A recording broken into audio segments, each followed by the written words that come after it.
Senhoras e senhores, sejam bem-vindos, sejam bem-vindas. Hoje nós estamos aqui para conversar um pouco sobre a prova aplicada ao curso, ao preparatório, enfim, do CTSP 2024. A prova foi aplicada pela Banca Legale, veio com o edital estipulando algum conteúdo e uma obra referenciada, que é a do Eli Lopes Meireles.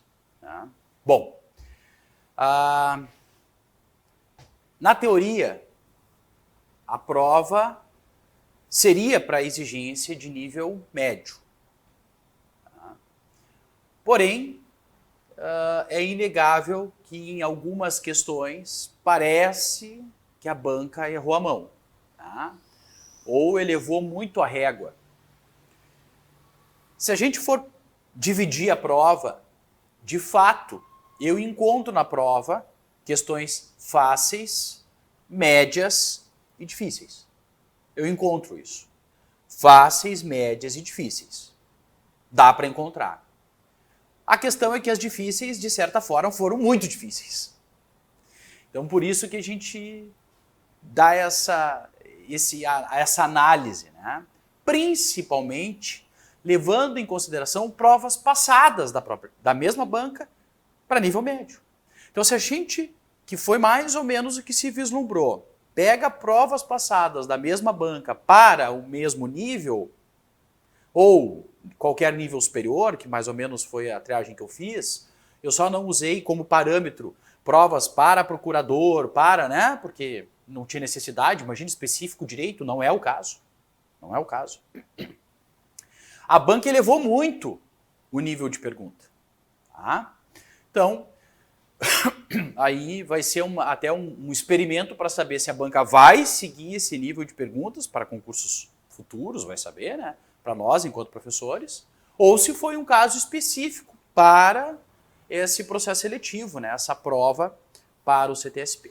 De qualquer sorte, eu acho importante falar isso, nesse início, porque eu sei que o pessoal queria bastante ouvir, pensei em fazer uma live, mas como a aula já estava marcada, eu pensei, não, vou falar na aula. Então, eu encontro questões fáceis, médias e difíceis. A questão é que as difíceis me parece que foi difícil demais. De qualquer sorte, vamos entender por que isso. Repito, nós tínhamos um conteúdo no edital e apenas uma obra referenciada, que é do Eli Lopes Meireles. Correto? Então, como é que vai ser o nosso panorama de correção das questões, de diálogo não, mas enfim, de observações? O edital e a obra. O conteúdo e a obra. Certo?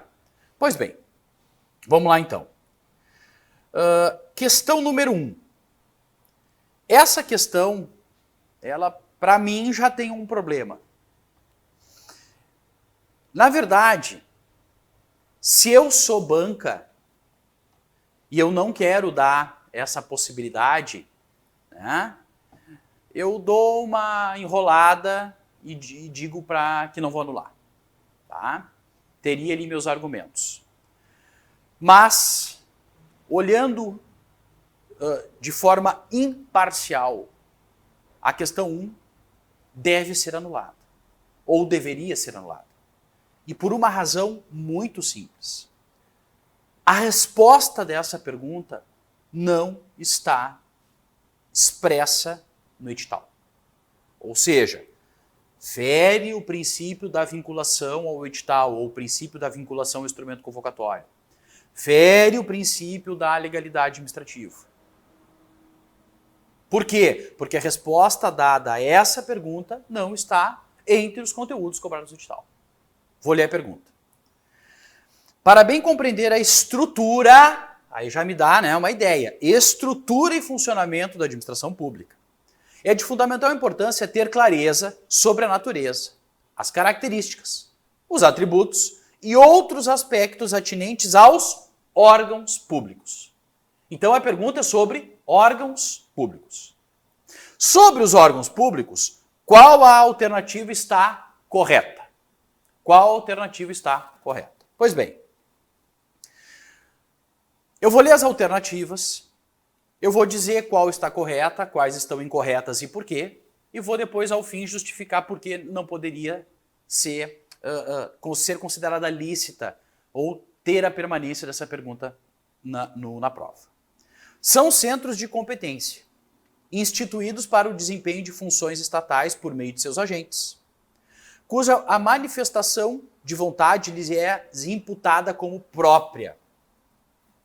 Existe no direito a teoria da imputação, no direito administrativo. O que diz a teoria da imputação? Os atos praticados pelos órgãos são imputados à pessoa jurídica a que ele integra. Então, na verdade, os atos que os órgãos praticam, mas claro que os atos que os órgãos praticam, na verdade, os órgãos é uma lei. Quem pratica esses atos são os agentes que integram esses órgãos, que ocupam os cargos públicos.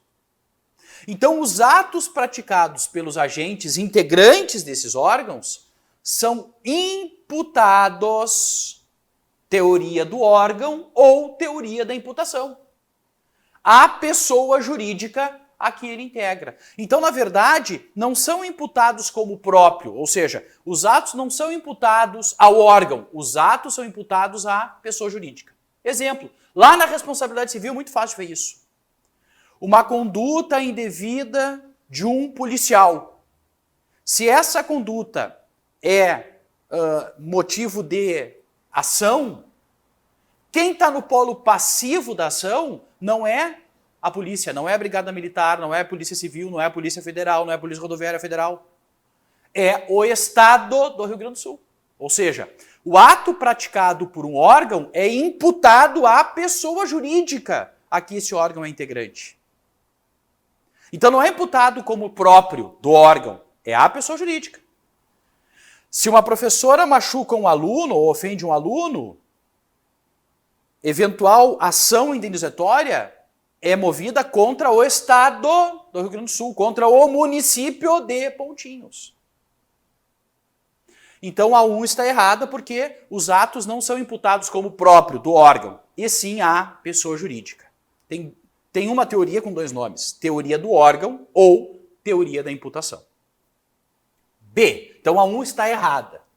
B, cada órgão, como centro de competência administrativa, tem necessariamente funções, cargos e agentes, confundindo-se com esses elementos. Não.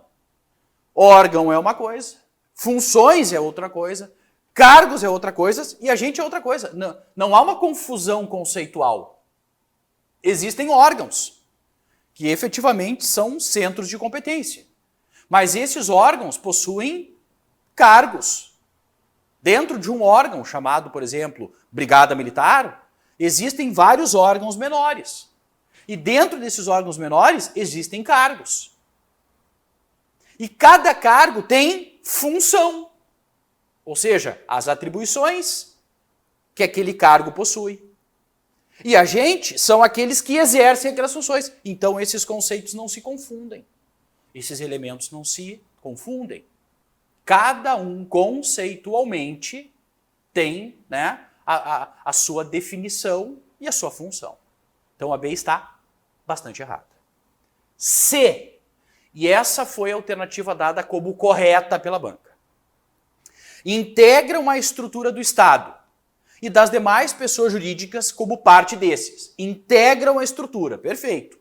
Tanto da administração direta quanto da administração indireta. Eu encontro órgãos dentro da administração direta e dentro da administração indireta. Perfeito. Dotados de vontades, que seriam as funções, e capazes de exercer direitos e obrigações para a consecução dos fins institucionais. Essa banca deu como correta. Pois bem, em princípio, num primeiro momento, ela efetivamente está totalmente correta. É Ctrl+C, Ctrl+V da obra do Eli. Certo? Eu vou continuar a correção e depois eu vou voltar para C. D. Por possuírem personalidade jurídica, nem precisa seguir. Órgão não tem personalidade jurídica. Quem tem personalidade jurídica é entidade. Ente. Entidade tem personalidade jurídica. Órgão não tem personalidade jurídica. A D não dá nem para seguir daqui. E os órgãos autônomos são os originários da Constituição. Não, esses são os independentes. Os de cúpula. Presidência da República, ministérios, né? Secretaria do Estado, Secretaria Municipal. Então, municipal não, porque daí seriam das leis orgânicas, e aqui está dizendo a Constituição. Mas esses órgãos não são os autônomos, são os independentes.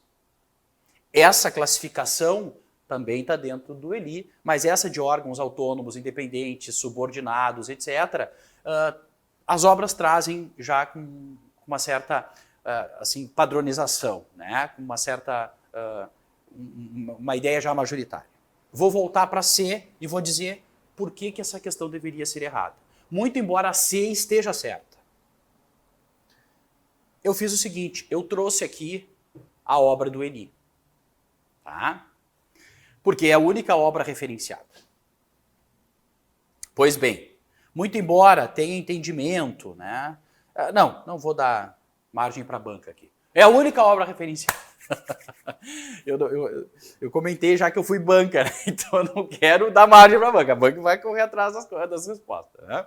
Pois bem, aonde está todo o conceito, toda a ideia de órgão? Vejam só, capítulo 1 é noções preliminares.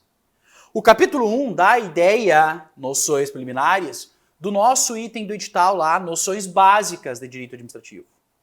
Tá? Se não me engano é isso. Não peguei meu celular, mas enfim. Se não me engano estava noções básicas de direito administrativo ou alguma coisa assim. Conceitos básicos. Dá a ideia de que seria o tópico 1. É o que nós falamos. Ó. Fontes do direito, o conceito de direito administrativo, o que é direito público, direito privado. Trabalhamos isso na revisão. Quem mais? As fontes já falamos. Os direito administrativo...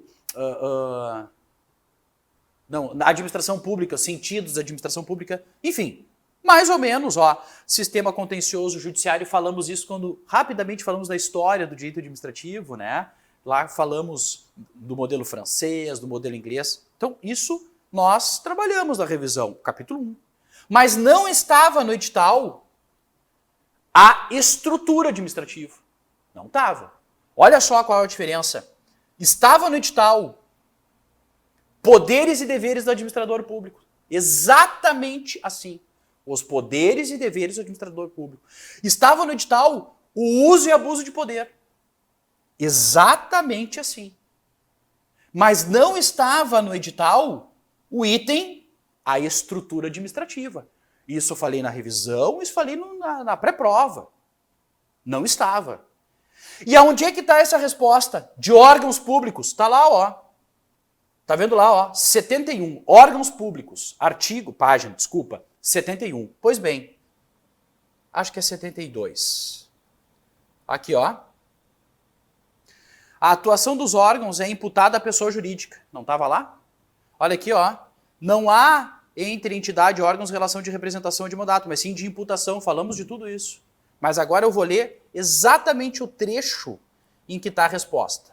Diz o seguinte: os órgãos integram a estrutura do Estado e demais pessoas jurídicas, como partes desses corpos vivos, dotados de vontade e capazes de exercer direitos e contrair obrigações para a consecução de seus fins institucionais. Na página 72.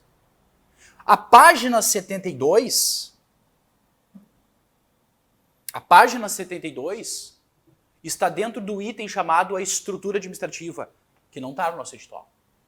O nosso edital fala conceitos básicos, que presume-se ou supõe-se que seja aquele capítulo 1 da obra.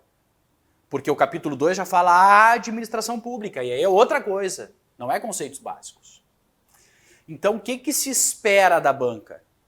Que ela seja sincera, que ela seja humilde o suficiente para compreender que de fato errou ao colocar como resposta correta, que é a C, uma resposta que não estava abarcada pelo edital. E em razão, então, do princípio da estrita legalidade, ao princípio da vinculação ao instrumento convocatório, ao princípio da vinculação ao edital, não poderia a banca considerar como correta uma alternativa em que a resposta não está prevista no edital. Esses são os argumentos, essa é a justificativa que, ao meu ver, seria fácil para a banca anular a questão número 1. Tá? Esse, então, são as minhas ponderações. Eu vou compartilhar no meu site também as razões do recurso, para quem quiser, então, para auxiliar. Em breve, hoje, mais tardar amanhã, eu sei que você não sabe quando está gravando, mas espero, então, que quando você acesse, lá no meu site tem um itemzinho chamado blog, e aí lá no blog, então, se você quiser, mas já encaminhei para o curso também, a justificativa e todos terão acesso. Essa é a minha ideia, então, do porquê que a 1 deveria ser anulada. Muito simples. A resposta não está indicada no edital, né, como referenciado, então, na obra. Certo? Bom, então, questão número 2. Uso e abuso de poder. Esse estava no edital. Em relação ao uso e abuso de poder no direito administrativo, analise as assertivas e julgue V para as verdadeiras e F para as falsas. A omissão não caracteriza abuso de poder, pois o abuso, decorre da atuação da administração em descompasso com a legalidade. Pois bem, na verdade, a omissão, tá, ela pode caracterizar abuso de poder. Se tem uma lei que determina, que obriga uma conduta, e o agente público, o administrador, não faz, ele está agindo contra a lei. E o nome disso é abuso de poder. Lembrem-se que abuso de poder é simplesmente ilegalidade. Você disser que a pessoa agiu com abuso de poder ou agiu com ilegalidade, para mim é a mesma coisa. Você disser que a pessoa agiu com abuso de poder e ilegalidade, eu vou dizer, são sinônimos. Agora, o abuso de poder é dividido em excesso de poder, e o C do excesso, vício na competência, erro de competência, quem agiu não tinha competência para tanto. E desvio de poder, vício na finalidade, busca outro interesse que não interesse público, isso é interesse privado particular. Então, a omissão também caracteriza abuso de poder. Posso não colocar aqui para ti, mas está exatamente escrito isso na obra do Eli Lopes Meireles, que a omissão pode configurar abuso de poder, assim como a ação. Então, se eu for seguir a obra referenciada, a 1 está errada. A omissão não caracteriza. Não, a omissão caracteriza.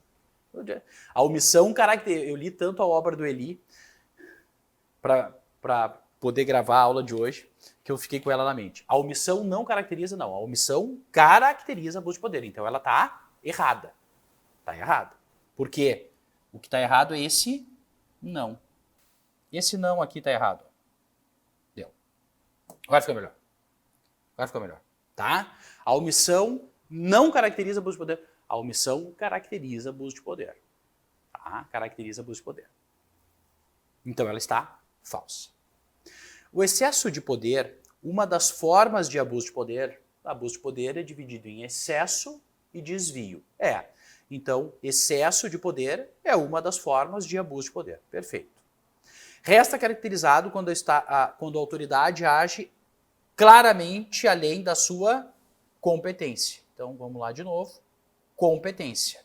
Excesso, ó, o C ali, competência. Perfeito. Então, a primeira está falsa, a segunda está verdadeira. O ato praticado com desvio de poder, sinônimo de desvio de finalidade. Busca outros fins. É nulo, porque é praticado por autoridade incompetente mediante dissimulação. É nulo porque é praticado por autoridade não tem nada a ver com Falso. Desvio de poder é caracterizado pelo desvio de finalidade. Pela finalidade outra que não o interesse público. Por interesse privado. Então, quando a banca me traz que o ato praticado em desvio de poder é nulo porque é praticado por autoridade competente, está errado. Está errado. Não pode ser. Tá? Então, fomos a 2, então ficou a A como a resposta, a 2A como a resposta correta, né? Enfim. Tá? A primeira ali quase eu me embananei. Eu esqueci que eles botaram não. Então, a omissão caracteriza abuso de poder. Se a lei determina uma atuação e a autoridade não age, ela está indo contra a lei. Se é contra a lei, é ilegal. Se é ilegal, é abuso de poder. É isso. É isso. Certo? Então tá. 3. Gente, a 2, eu vou para a questão média, tá? A 1 para mim é nula. Eu configuraria ela uma questão média, a 1. A 2 para mim também é média. Por quê? A segunda assertiva aqui é fácil e a terceira é fácil. Porque se um é excesso de poder, o outro não poderia ser desvio de poder, são coisas diferentes. Então, se você soubesse que a do meio, né, a assertiva 2 ali é verdadeira e a assertiva 3 é falsa, você só ficaria em dúvida entre a A e a E. Por isso que ela é média. Você de pronto eliminaria as outras. Tá? Então você ficaria entre a A e a E. Eu diria então que é uma questão média. Tá? Uma questão de dificuldade média. Ok. Questão número 3. Questão fácil. Essa aqui não dava ou não se deveria errar. O mérito do ato administrativo diz respeito à possibilidade de valorização pela administração sobre as consequências ou vantagens do ato, ou seja, sobre conveniência e oportunidade. Nesse sentido, quais os requisitos formadores que determinam o mérito dos atos discricionários? Motivo e objeto. Lembram-se? Mérito, não dava para errar, motivo e objeto. Né? Motivo e objeto, falamos na revisão, falamos no aulão, né? Mas a 3 é fácil. A 4. Ai, ai. A 4 é complicada. A 4 é difícil. A 4 vai ser... Eu vou lutar, tá? Para tentar explicar a 4. Porque é difícil. Não vou mentir para vocês. Tá? A 4 é difícil. É muita sacanagem. Eu encontrei a resposta da 4 no livro do Eli. Tive que fazer muita volta, assim, para conseguir achar a resposta. Não sei se eles anulariam com uma justificativa muito fácil a número 4. Tá? De fato, eu achei ela bem difícil. Olha, eu só não vou dizer que é a mais difícil, porque eu ainda tenho dúvida com relação deixa eu ver aqui, a 8, talvez. Né? Mas também tenho minhas dúvidas. Isso aqui é lixo. Não sei por que eu estou com isso aqui. Vamos com a 4, com calma. No tocante à classificação dos atos administrativos, analise o caso proposto e assinale a alternativa correta. Um servidor público apresentou requerimento de promoção por merecimento. Quem solicitou? O servidor. Requerimento. Então, ele pediu a promoção. Assim começa o enunciado. Tendo em vista a previsão normativa nesse sentido. A lei X, não interessa, estabelece que a promoção por merecimento depende de uma avaliação a ser desempenhada pelo órgão de lotação. Órgão de lotação. Então aqui eu tenho um órgão. Tá? E manifestação favorável do departamento administrativo. Outro órgão.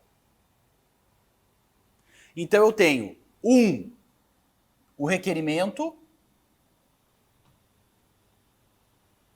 do servidor.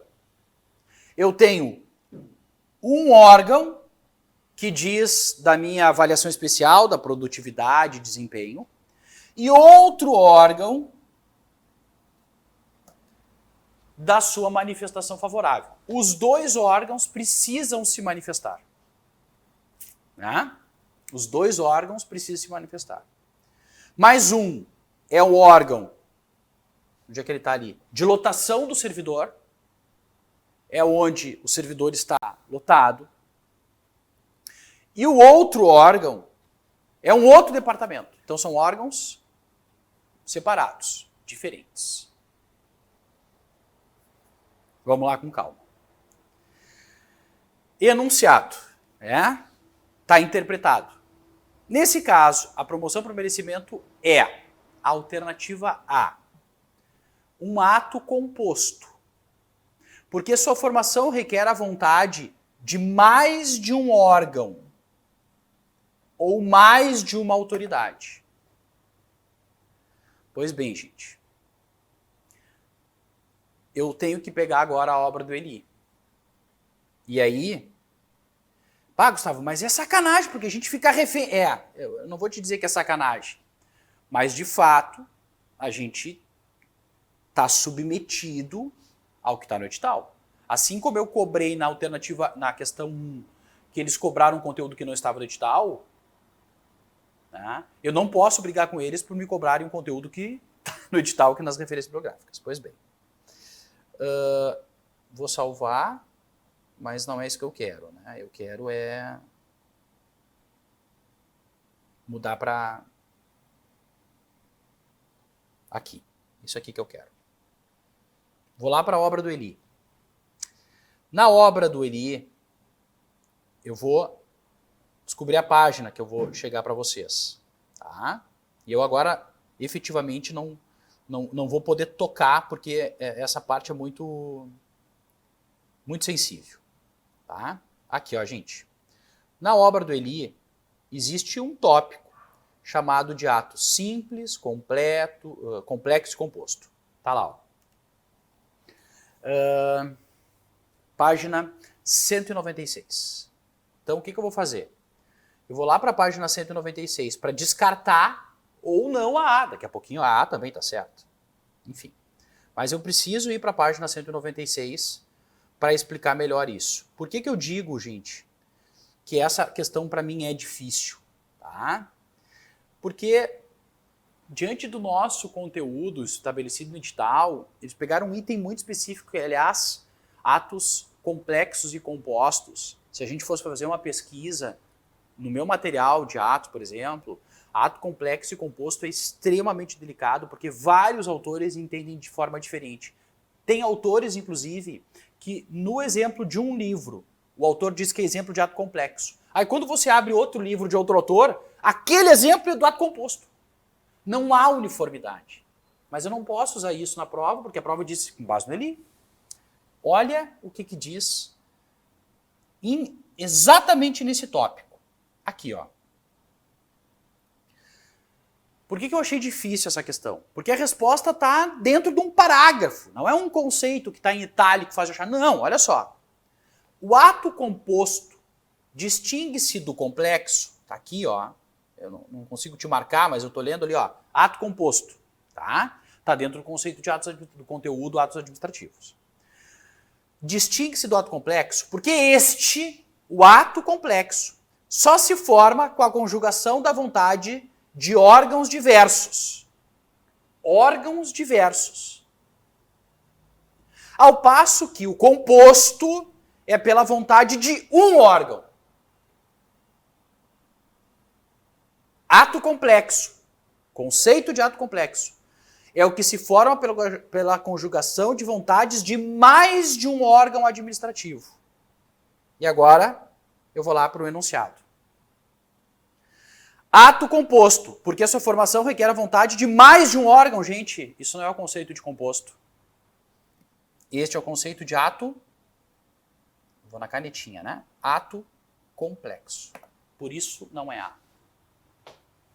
Na obra do Eli, tá lá que esse é o conceito de ato complexo e não o conceito de ato composto.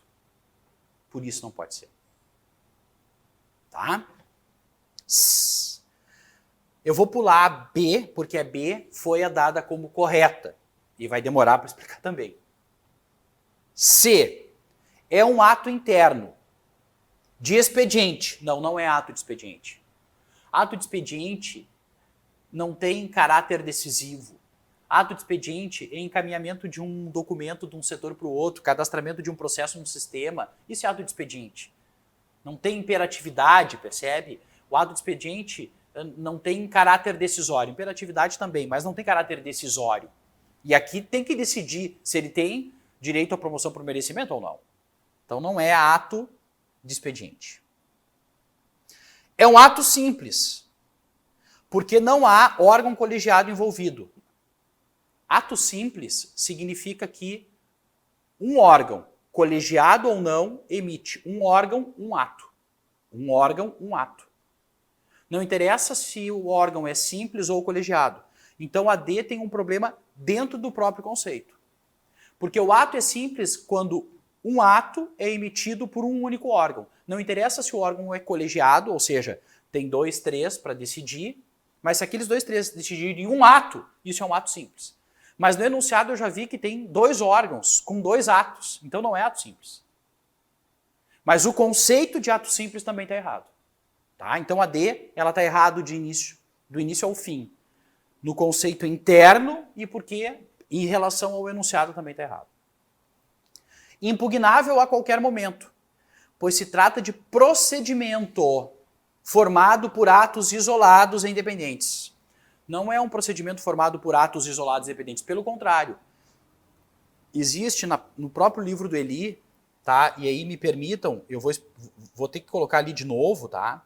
Porque olha só, na obra dele, aqui, tá? Quando ele vai conceituar ato complexo, ele diferencia exatamente a diferença de ato complexo para procedimento. O que é um procedimento? E o procedimento, tá, é uma cadeia de atos com um objetivo. Então, olha só. Quando a banca me diz, pois se trata de um procedimento formado por atos isolados e independentes, não. Atos isolados e independentes não se dá num procedimento. O procedimento, os atos são intercalados. Os atos são continuados. É uma sequência de atos. Então, não pode ser E, porque na verdade não é um procedimento. É um ato complexo. Pois bem. Gustavo, mas não tem na resposta ato complexo. Só tem como alternativa correta a B, que diz que é ato de gestão. Então agora eu vou sair do conceito de ato simples, composto, complexo e a diferença de ato complexo e procedimento. Sair da classificação de ato simples, complexo e composto e a diferença do complexo para procedimento. E vim para a classificação de atos de império, gestão e expediente.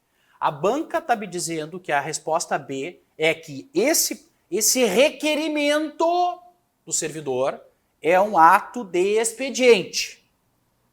Eu vou ler então, desculpa, ato de gestão, né? Vamos ver se eu errei. Eu acho que é. Ato de gestão, é isso aí, tá? Eu disse que essa era difícil. Atos de gestão. São os que a administração pública pratica sem utilizar a sua supremacia. Tal como ocorre nos atos puramente de administração dos bens e nos negociais.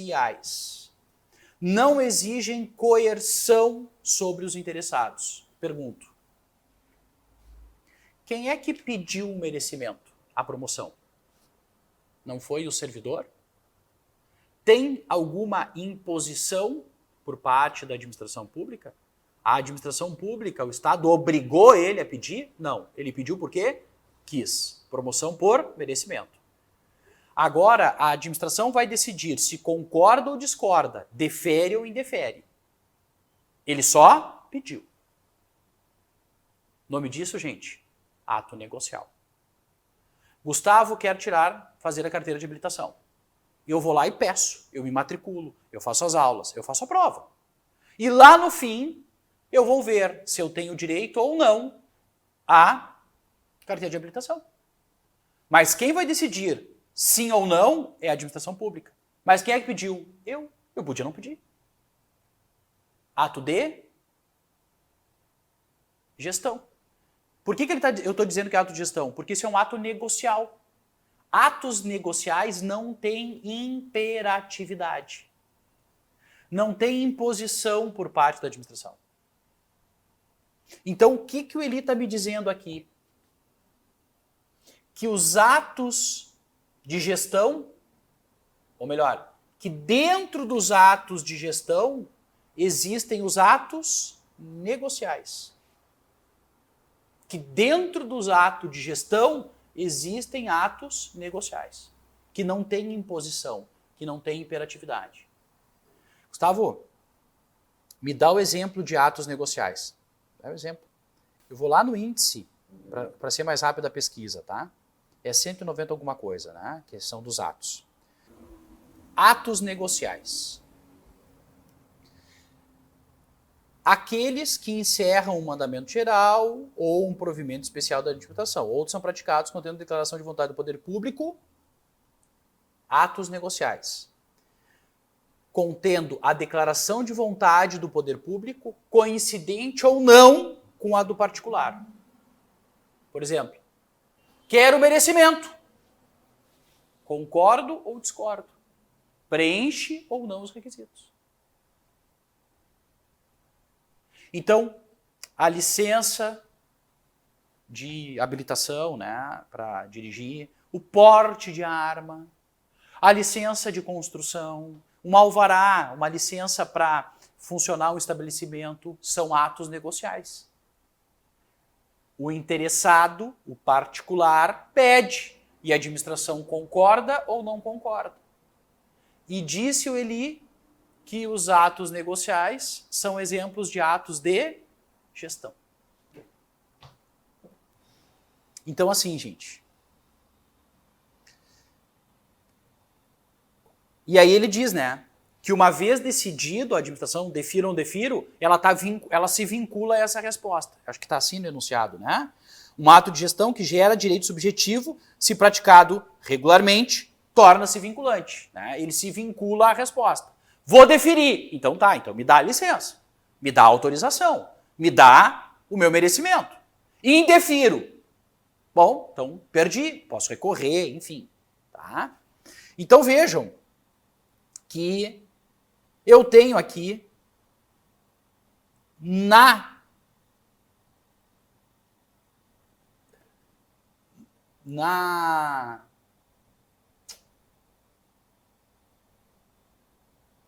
obra do Eli, tranquei porque eu quero voltar lá para o enunciado. Eu tenho aqui na obra do Eli a B como correta. Tenho mesmo. Tá? A A para mim está errada, porque não é composto, é complexo. A C está errada, porque não é de expediente, tá? Porque tem uma decisão. A D está errada, porque não é ato simples, né? E o próprio conceito de ato simples está errado. E a E está errada, porque não é um procedimento administrativo, tá? É um ato, então, é um ato complexo. Tá? E, ao mesmo tempo, é um ato de gestão. Então, dentro de uma classificação, foi dada como ato complexo. Dentro de outra classificação, foi dado como ato de gestão. Né? Uma vez decidido, vincula a administração. E se vincula a administração, gera direito adquirido à parte, ao servidor que pediu a promoção por merecimento. Então, para mim, essa foi bem difícil.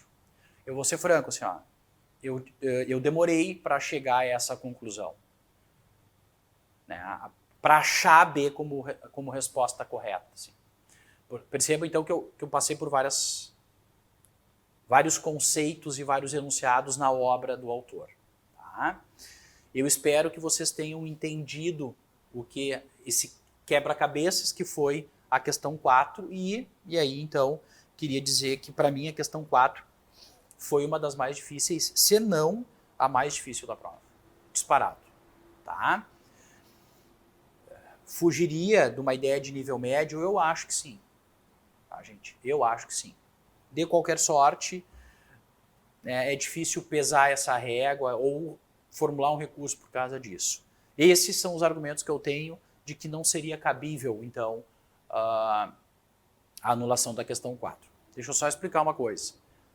Eu fiz muita prova para a banca, né? Não para essa, mas para outra. Né? Então, eu pensei como a banca faria para dar uma resposta a esse recurso e indeferir esse recurso. Entendeu? Eu encontro na obra referenciada, não digo facilmente, mas eu encontro como chegar à conclusão da B. Nas outras, não. Então, essas são as razões de que a B, para mim, é a mais difícil da prova. Né? Fugiu a régua, subiu demais. Mas não acho que ela seja passível de recurso. Tá? Bom, então, fecho aqui essa primeira série de questões, né? E no próximo bloco eu sigo, né, o gabarito, certo? Me perdi um pouco na 2 ali, né? Mas também, né? Estou estudando esse negócio aqui para explicar para vocês. E essa 4 aqui me tirou o sono, gente. Do fundo do coração. Sem muita sacanagem. Muita sacanagem. Me compadeço daqueles que se sentem injustiçados na 4. Eu super concordo com essa injustiça. Tá? Super concordo. Próximo bloco a gente segue.